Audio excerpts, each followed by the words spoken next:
The Ukrainian recruits training in the UK. Up to 10,000 will learn military and survival skills to help fight the Russian army. A major new programme to train Ukrainian army recruits has begun in the UK as part of a package of military aid totalling more than £2 billion. The Ministry of Defence says it aims to prepare up to 10,000 Ukrainians for the conflict against Russia. Simon Jones has been to visit one of the training sites in the northwest of England. Yeah, so I'm going to place the TMH at the front. I'm going to ensure that the pins... Just days ago, these recruits from Ukraine had never before picked up a weapon. Plumbers, electricians, office workers, now being put through their paces in the northwest of England by British soldiers.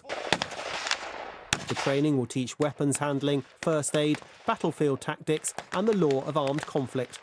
It is a serious training because it is an important part of our upcoming life, and the more skills we earn here, the better we will be prepared. And I do feel a high level of responsibility in front of my people and my family and all my relatives, simply because I'm here to be prepared to defend them. The plan is to train 10,000 Ukrainians in 120 days at MOD sites across the UK. The British government says it's part of a package of military aid totalling more than £2 billion. Many of the British soldiers passing on their skills have previously had tours of duty in Ukraine themselves.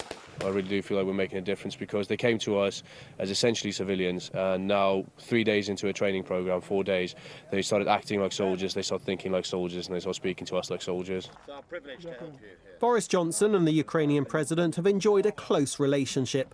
But given the recent political turmoil in the UK, the government has this message for President Zelensky. Britain is full square behind them. And, you know, the assistance to Ukraine we give is not just one person. You know, we're not me, not the Prime Minister. It's the whole effort. We've got the British Army up here today, up in the north of England, training Ukrainians on what it needs to do. This next generation are being issued with body armour and first aid kits to take back with them, trying to prepare the troops for life on the front line.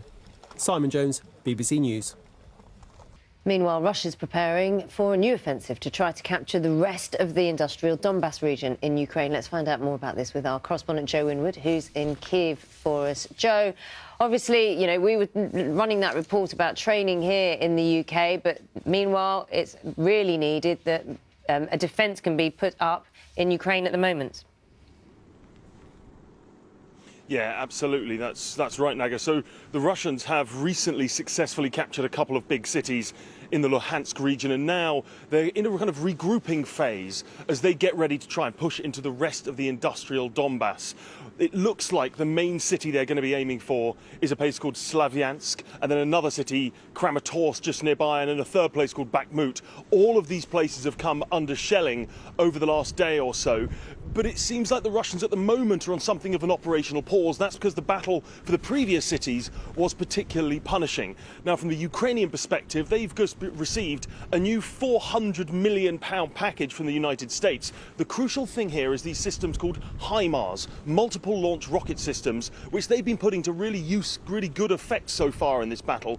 The total they have now is 12. That doesn't sound like much, but these are very, very precise. And the Ukrainians say they've been using them to hit supply lines, ammo dumps deep into Russian territory, in occupied Ukrainian territory, we should say. And the reason that matters is because Russia's in a resupply phase, the Ukrainians are trying to make that difficult.